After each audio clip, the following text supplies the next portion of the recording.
سلام بینندگان تلویزیون پایتخت. برنامه نوبتی شهر من خانه من را آغاز میکنیم و باید گوییم که آبادی هر یک شهر و هر یک جمهوری، هر یک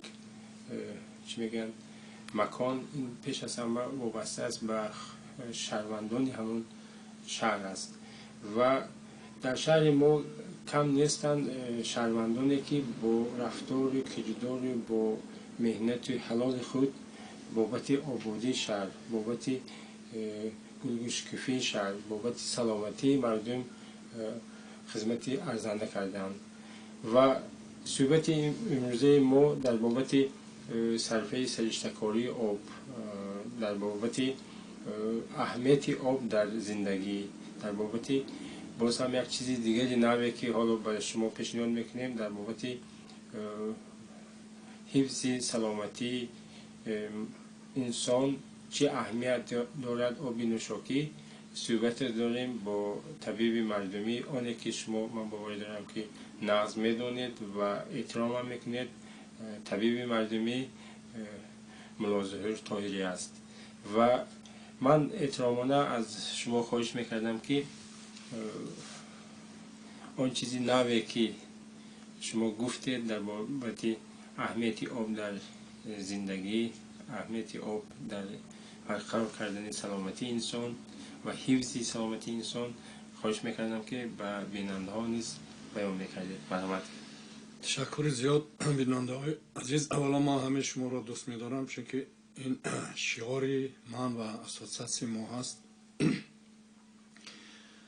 و چخیلی که ما اینجا از آب سر کردیم و از همون کتاب های قدیمی و چیز ما میدونیم که چهار عنصر آب، هوا، خاک، باد و اینها اساسی حیات انسان می باشند چون که بی هوا عموما زندگی نیست. یکم اگر انسان بی خوراک میتواند که ماها گردد گرسنه باشد، بی هوا مدتی 5 دقیقه میفافتد، یعنی که از عالم میگذرد.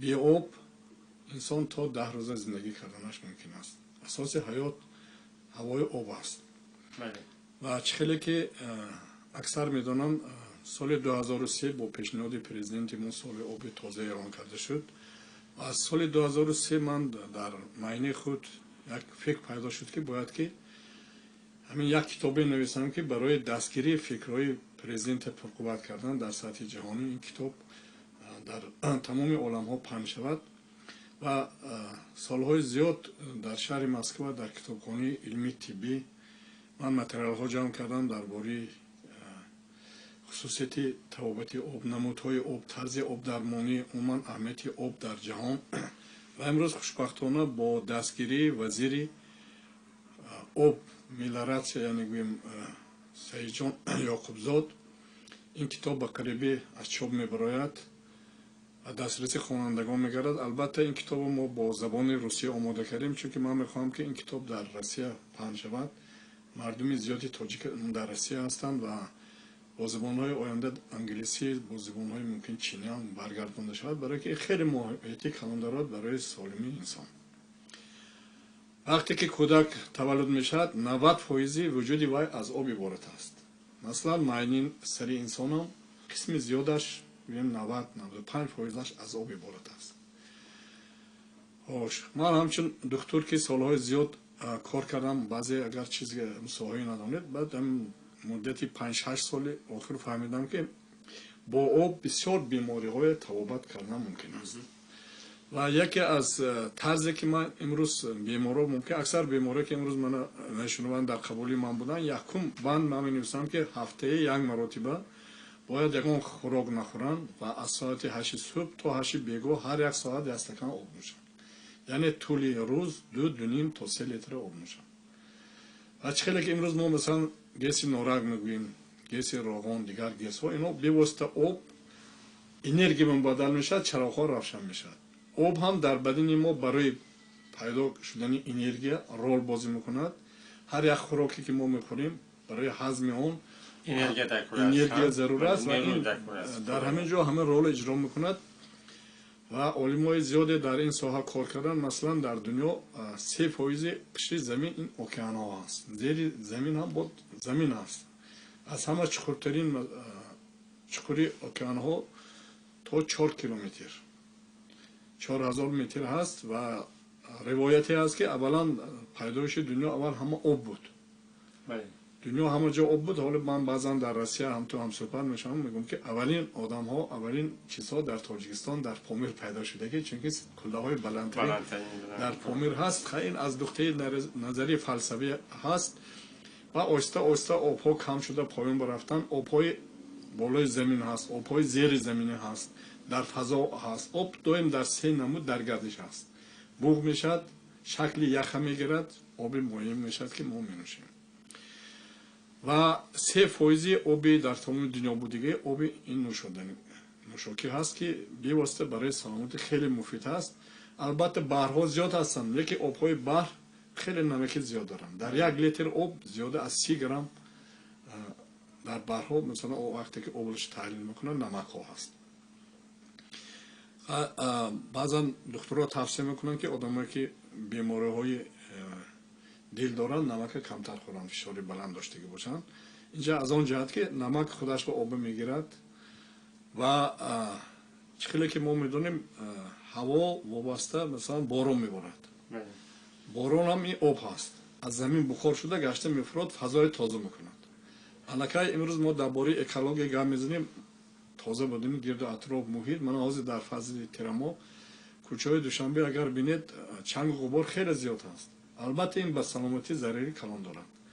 من یک همون توصیه میکردم که هر آدم همین گرد اطراف خونش پگاه صبح آب چاشن.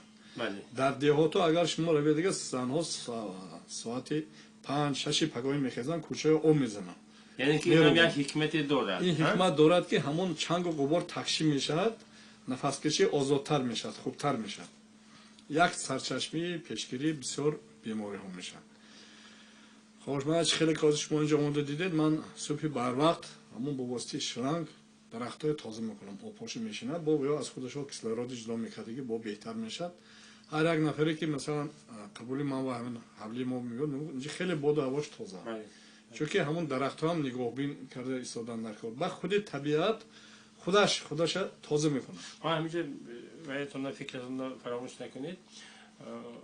لحظه از همه بهترین شهر دوشنبه بعد اون است که یک باران سخت میبارد، افتاب میبارد، شهر ما اونقدر زیبا میشد، درختها همه برگا کبود، یک عجایب میشد و نفسگیری مردم هم آسان میشد. یعنی که همین چیز وقتی که باران بارید تازه شد، زمین که تر شد، یعنی که هوا هم تازه میشد. همین خیلی حتما برای اینکه در فضا با چشم عادی نمیبینیم، همه وقت چنگ و غبار زیاد هست، میکروب های زیاد هست. مثلا یک تئوری پیدا شدن سرطان، از ما میگیم شهر ما خیلی ماشین ها زیاد شده است. همین گازی که همون ماشین ها بخار میکنن یک سرچشمه پیدا شدن سرطان هست. و اینا یک عالم امریکایی یک وقت در روسیه میبیاد، وقتی که در همون درون جنگل ماشین های کم از میگذارن، در دود همونو میافتد، یک 10-15 دقیقه میمونه درون دود با آماده بیمار میشد. بعد تحلیل میکند که چی سبب شد که این بیمار شد. یعنی که امروز مثلا ما حاضر اکولوژی داریم، دیگر چیزها باید که همین راننده هم ماشین خودش دائم از تعمیر گذارن که ضررش به سلامتی مردم نرسد، چنگ و غبار تازه شود. شما خیلی خوب قید کردید که بعد هر یک بارانی بهاری، حتی ما یک شعرم نوشته هستم، از میگم خاطرم میخدر نیست، بعد باران چقدر هوا تازه میشه، تمام انرژیتی طبیعت داخل میشه. چون که بین کسموس و زمین دائم علاقمندی هست. ما امروز پورا گفته میتونیم که از همینجا ما با واسطه تلفن موبیلی 1 دقیقه با امریکا گفتگو میکنیم. سرعتی تاثیر فکر هوا خیلی زیاد هست و ما امروز باید که تقسیم نکنیم کشورهای به تاجیکستان و ازبکستان. ما همه مردمی یک سرزمین هستیم، یک سیاره هستیم. باید که تمام آدم ها کوشش کنن که طبیعت حفظ کنن، تازه نگاه دارن، از آن جمله آب. ما مثلا اکن موضوع ما درباره آب هست. آب یکم این همچون غذا استفاده میشه، دوم ما سر و تن خود را دائم شسته میستیم و همچون پزشک من پیشنهاد کردنی هستم که ҳар як одами солим бояд ки дар як рӯз як маротиба камаш сару роша шуд. агар имконияти об набошад ҳатто бо ҳамон сачок полотенсе тар карда сару рӯи тоза кунад. ҳар рӯз як каф об агар сар барезанага инҷа чиз ҳаст, марказ ҳаст ки ҳаракат меавзад, маънии саркатӣ. бисёр одамо бинед сардард мешаванд, латтаи тар карда сарба мебанданд. инҳо ҳикмати худашо дорад. ва вақте ки ман ин китоби сарчашмаҳо хонда баромада истифода кардам, ҳатто ҳамон буғумдардам агар шумо ҳамон пахтаи тар карда обба мондан гиред ва худашо мегирад. сарчашми сигнали дард ин яъне нарасидани об дар тамоми узвҳо. масалан имрӯз мо аксар ҳамчун духтур агар бемор биёд шикам дард кард дигар чиз гуфта дороҳои зиёд метем, лекин баъде ки ин китоб аз чоп баромаду мардум фаҳманд, фақат обдармонӣ қати яъне истифодаи об қати шифо ёфтанаша мумкин. мана ҳамин тока ки ҳозир мо шитем, дирӯз як духтур бевосита қабули ман ба омодан табобат мегиранд, чашмам зиёд мепарад гуфтанд. ман гуфтам як коса оба гиред, як қошуқ асала омехта кунед ва бевосита дар болои чашматон гузоред, пишти сарба гузоштан гиред. имрӯз омодан гуфтанд паридани чашми ман нешуд, яъне ки об намерасад. об намерасад. барои ҳамин мана ҳамин тавсияи ман ҳамин аст ки ҳар як мардуми тоҷик бояд пеш аз ғизо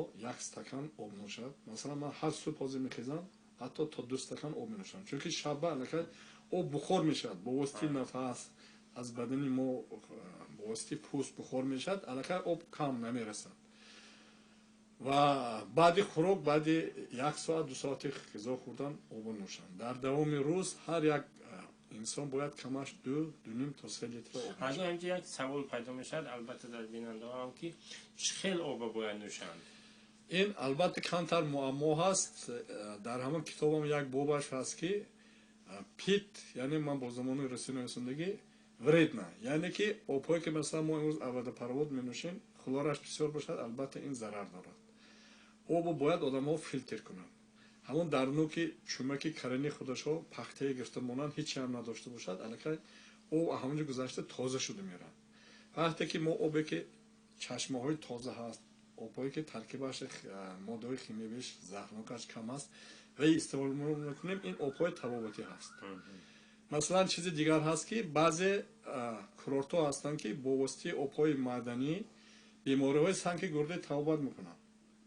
ҳамон об истифода мекунем, лекин оби маъданӣ ҳам аз меъёр зиёд ношидан бемориҳои зиёда ба вуҷуд мебиёрад. ҳар як чизи меъёраш ҳаст.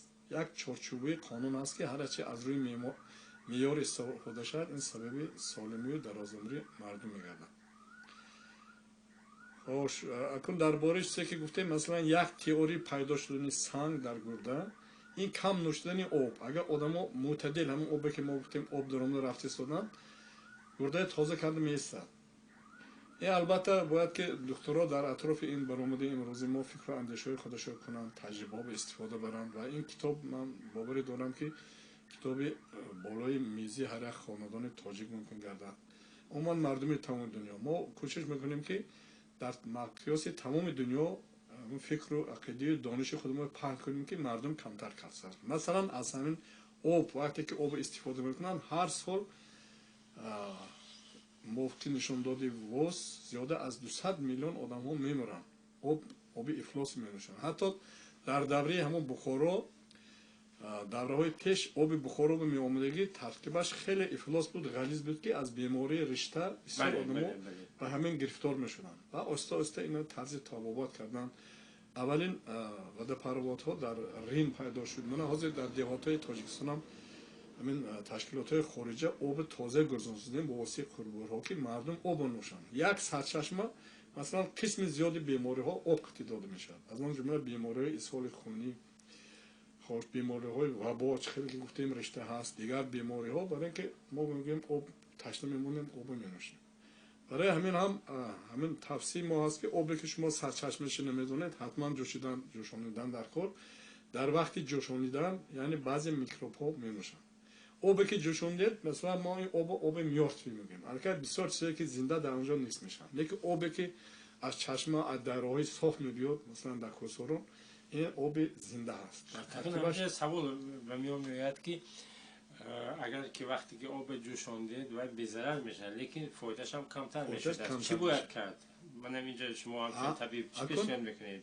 آب جوش هم یک معیاری معین که نوشیدن در کار بسیارتر آبهای تازه یافته استفاده کردن در کار. مثلا حاضر اکثر کشورها و آب نوشیدنی هست در بطورک‌ها میگیرن استفاده میکنن و بیهوده من این کتاب نامش آب تیلاست نماندم چون که در حقیقت وقتی که شما تیلا دارید آب ندارید از دهنتان خاک شده میمورد و اینجا یک مثال آوردم که دو نفر از ناحیه پنجکین 2 کیلو تیلای گرفته بخورا برده فروختنی میشن راه با یکی 5 لیتر آب میگیرد همراهش دیگرش تیلای بعد آبشو کم میموند این میگه که آب ته 1 کیلو تیلای میته میگه نه من دیگه نمیکنم این از بی آبی دهنش خوب میشد میمورد این آدم گور کرده بعد آب گرفته دهنش شوی خونده دو جای پیدا شدنی آب میره کتاب سرچشمش همین سر میشد که اصلا تیلا به درد انسان نمیخوره یکی آب برای سلامتی انسان چیزی اهم و ضرور است برای همین فکر و عقیده های پرزیدنت ما امروز در تمام جهان باید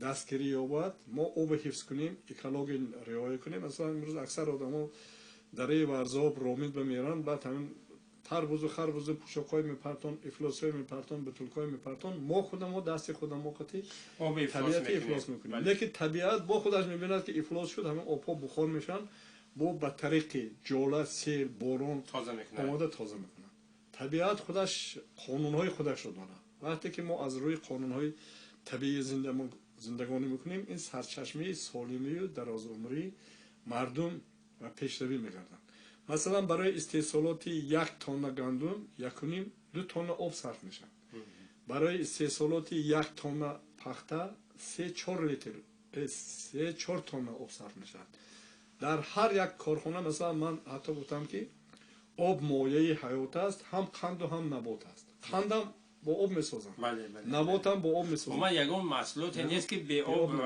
استفاده شود همین ماشین رادیاتور دارد آب موتور به رفته ماشین خنک کرده آماده میگیرد ماشین کار بمیدارد آب در بدن ما مثلا همین رول اشتراک ارگانیسم ما هم به آب در یک تمپراتوری معتدل میدارد که مثلا تمپراتوری معتدل انسان از 6.5 تا قریب 37 گویم در همین حرارت بدن میدارد بسیار خوب گفتید که مثلا در حیات انسان مثلا حیات انسان رو به آب تصور کرده نمیشود و امروز از اون چیزایی که از آموخته خودتون گفتید که امروز باز آب درمانی هم به میان آمده است و بسیار بیماری‌ها میتونن که توسط آب اگر آبی تازه باشد شوند صحت شوند و البته از بیننده خواهش پیدا میشه یا سوال پیدا میشه که همین کتاب یعنی که کتابی که شما گفتید که آبین تیلاست کی چوب میشد و کی مردم میتونن که دسترس کنند و از این گفته ها از این تجربه که در عالم امروز نسبت آب هست بهره ور شوند سوال خوب دادید البته من همین چند روز قبل وزیر آب یعنی گوی ملاراتسیا و ذخیره های آب تاجیکستان سید جان یعقوبزاد بسیار مرد فرهنگی هستن وقتی که من همین پیشنهاد کرده بودم که چیزی گفتن که ما مبلغ گزارش به گردن میگیریم شما نویسید و امروز در همون مکتوب من بالاش نویسیدن که باید که از حساب وزارت آب یا تشکیلات های بین الخلقی که در وزارت آب هست مبلغ گذاری کنن کتاب 100% آماده چاپ هست و من کوشش میکنم که این تعدادش هم 1000 نسخه میشد و این کتاب در گازت کوریر که من در اونجا همچون مشاور هستم قسم در آنجا ما چاپ کردم کوریر تاجیکستان که اکثر آدم ها این روزنامه میگیرن چون که دسترسی ملتری عامه گردد اگر از طرف حکومت تاجیکستان دستگیری یابد ما با زبان تاجیکی برگردانیم و با زبان تاجیکی کنیم البته من باوری دارم که یک 50% بیماری ها کم میشه چون که در همینجا بسیار علمایی که در همین ساحه کار کردن اونا خودشون گفتن که ما فقط بسیار بیماری ها با واسطه طرز درستی دادن آب تبابت کنیم و حتی یک سرچشمه بیماری های سرطان همون نرسیدن آب در حجره ها یک تئوری در اینجا نوشته شده است که حتی بیماری های سرطان هم با واسطه همین آب درمانی تبابت کردن ممکن اصلا خیلی که ما گفتیم نمودهای آب بسیار هست همون قاشق‌های نقره‌گینه میپرتون سربرینی آب میکن قاشق‌های طلایی میپرتون در آنجا ترکیب ارگانیسم نقره طلا مرگنیز همه المنت‌ها که وزن نمیرسد در همون چیزا استفاده میبرن و آب‌های زیر زمینی آب‌های بحر و کول مثلا آبهایی که از آسمان جاری میشد یک چیزی عجایب بودش. مثلا یک چیزی سخت باید که در آب پرتید و تکشین شنن یکی بینید و در بالا میزد. برای همین اقیانوسی یخبستی شمالی میگوییم بعضی جاهای در روسیه زمستان یخ میبندند یکی زیر یخ ماهی ها زندگانی میکنن. اگر همین خصوصیت آب اگر نباشد فرمولی آب مثلا ما H2O که میگوییم اینجا водород و کислород در یک جایگی و همون رادیواکتیو водородный бомб و دیگر چیزا از همین آب خصوصیت آب خیلی مانا علم ها آموخته ایستادن حتی اینستیتوت های اوکیانوگرافی هست خیلی آب بالا میبرد 70% مثلا نورهای آفتاب همین آب آموده با اثر نف چیز گرفته کسموس فضا میبرن.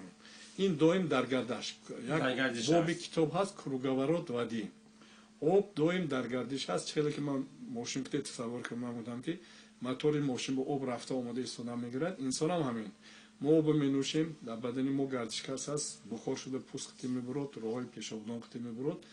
برای همین حساب میانه باید یک روز بدن عموم آدم همین 8 لیتر آب در گردش هست و حساب میانه باید که ما کمش 2.5 لیتر آب نوشیم.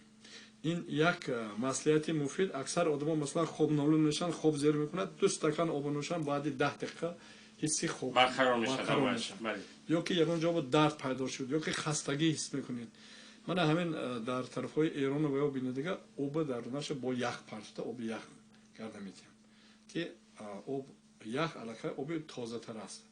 حتی در باره یعنی پامیت آب هم خاطره دارد و این یک علمی یابانی اثبات کرده است. مسامورو ایماتا مسامورو و اینجا عکساش هم در این کتاب هست که وقتی که مثلا همین شما فکری نظم میگویید من تو دوست میدارم میگید فرمولی آب تغییر مییابد. وقتی که شما اینجا کلمه ابله میگویید فرمولی آب تماما دیگه خیلی است.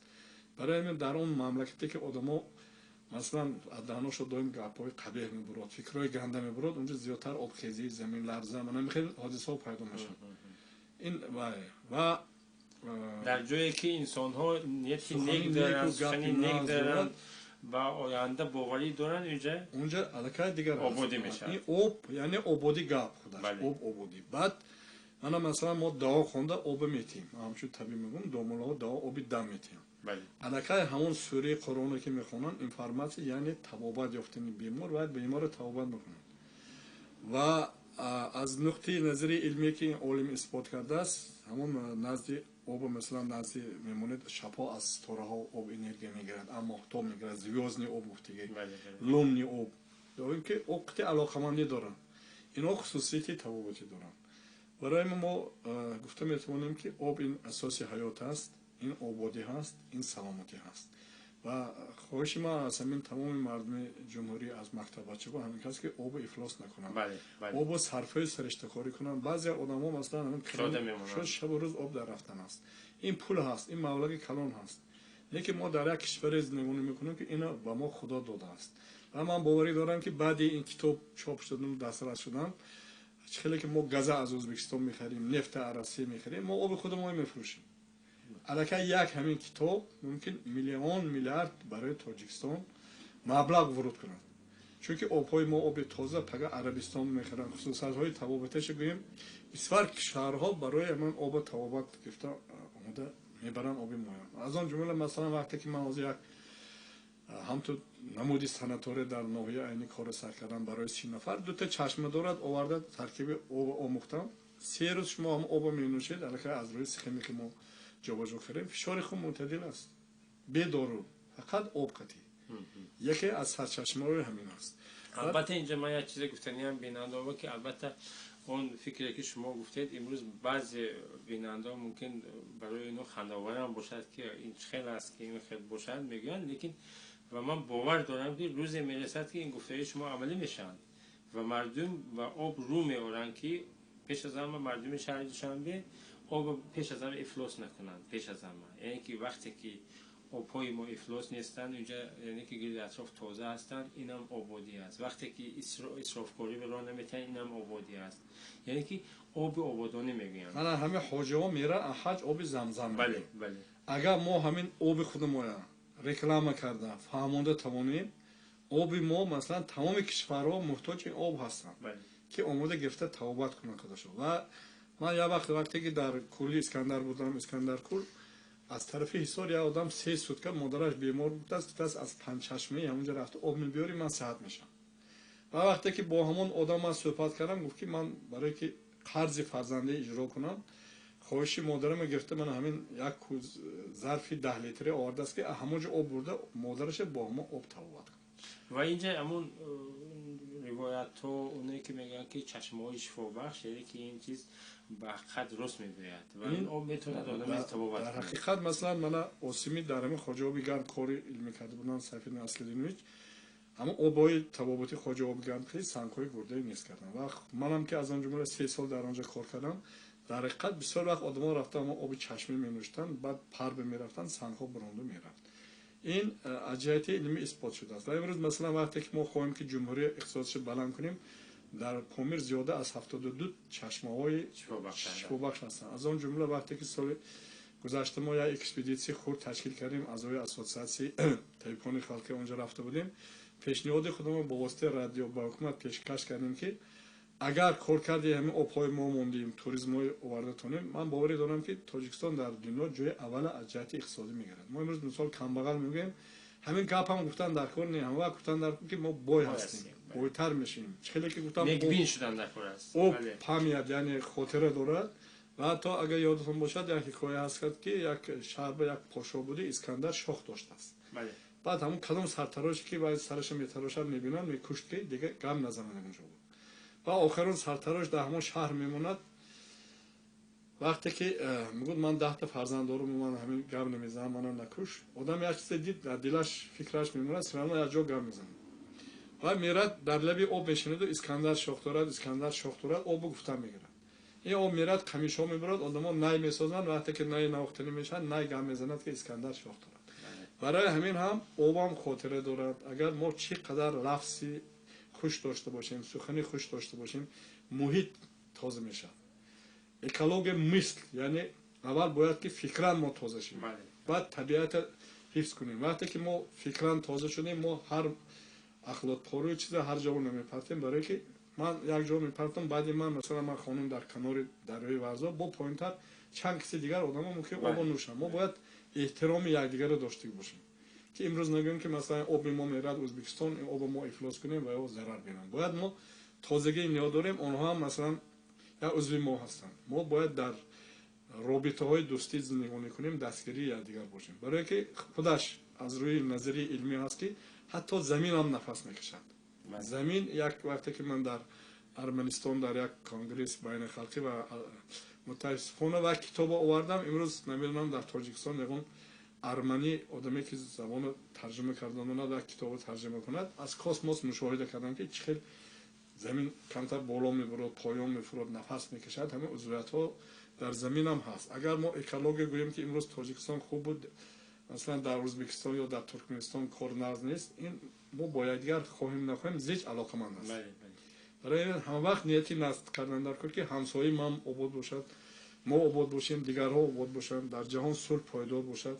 ана ин масалан мақсади мароми асосии мо ҳамин аст ки ҳамин гуфтаҳои мо агар амалӣ шавад, одамо ҳисоб меёнад 150 сол умр мебинанд, табиат тоза мешавад, дарахтҳои намеборем, барқам зиёд мешавад, обам мӯътадил мешавад, ҳама муроду мақсади худаш мерасад. ташаккур.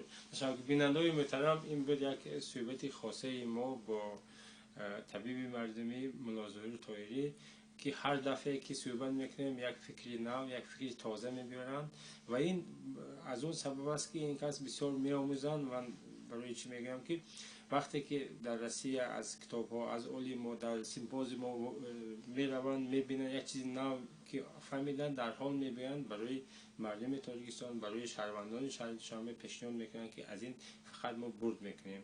барои ҳаминам ман аз номи бинандаҳо ба шумо ташаккур мегӯям ва мо умед дорем ки албатта ин китоб ки чоп шуд, дастраси шаҳрвандони шаҳри Душанбе, дастраси шаҳрвандони ҷумҳурӣ мешаванд ва аз ин фақат ба фоидаи мардум истифода бурда мешавад. ва дар ин кори бисёр хайр ба шумо барор мехоҳам.